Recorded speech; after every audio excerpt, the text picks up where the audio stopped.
All right, hello and welcome to VOP News Update. I'm Moses Humphrey.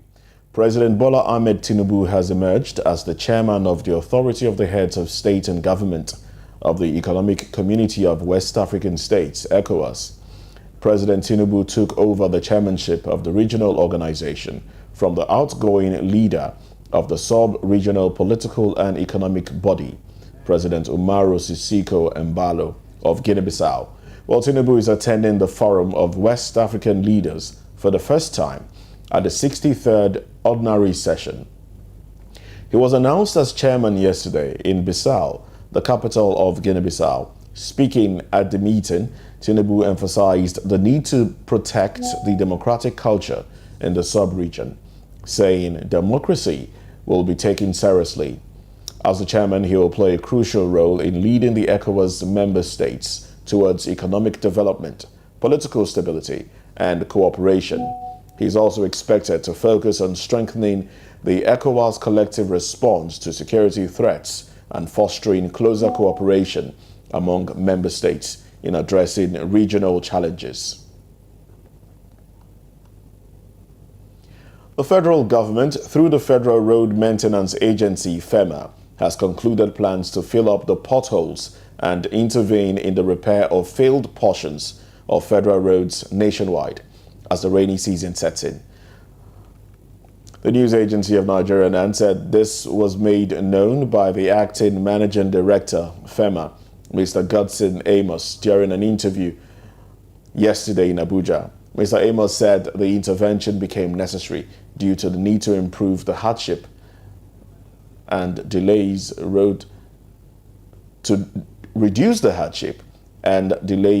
users face daily on the highway.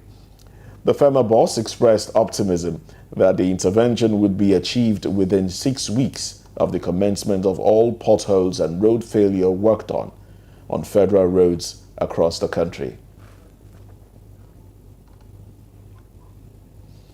Governor Caleb Mutfwang of Plateau State, Nigeria, has imposed a 24-hour curfew on Mangu local government area of the state following recent attacks. Mr. Mutfwang gave the directive yesterday in Jos in a statement issued by Gyang Bere, Director of Press and Public Affairs, to the governor. Reports has it that fresh attacks were reportedly unleashed on some communities in Mangu local government area on Saturday night, resulting in the loss of 9 lives and properties, as well as many persons displaced. The governor further assured the people that the government was working round the clock to restore peace and security in the state.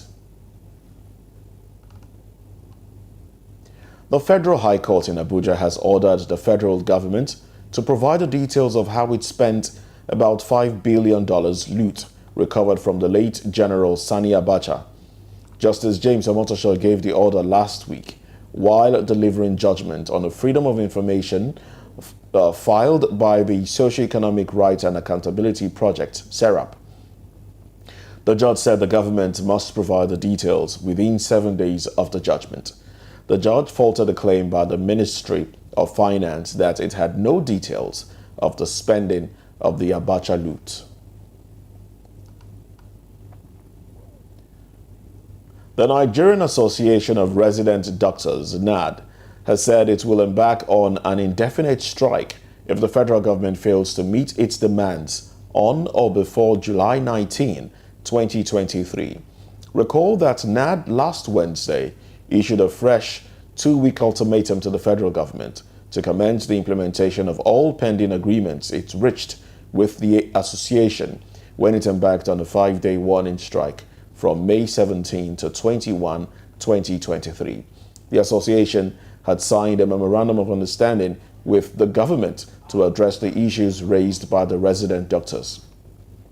The doctors are demanding the Medical and Dental Council of Nigeria discontinue the downgrading of the membership certificate issued by the West African Postgraduate Medical and Surgical Colleges, and the immediate payment of all salary arrears, implementation of the Consolidated Medical Salary Structure, new hazard allowance, and domestic domestication of the Medical Residency Training Act, amongst others.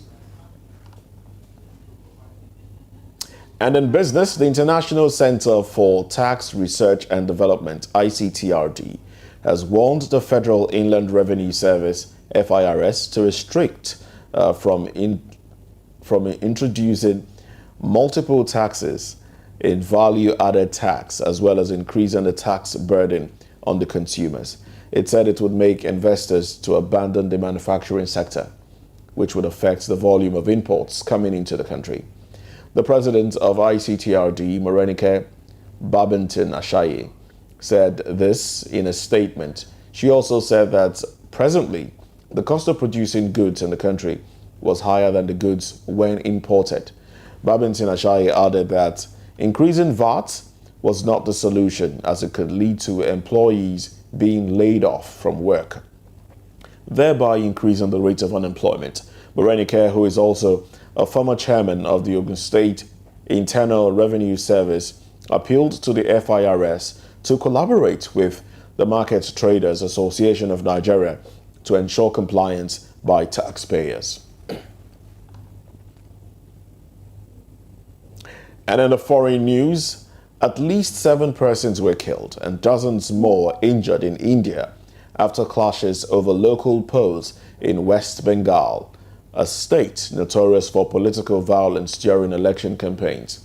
India's ruling Bharatiya Janata Party, BJP, has in recent years worked hard to gain a foothold in West Bengal, ruled by Communist Party for much of its history, to expand its reach beyond its Hindi-speaking northern heartlands.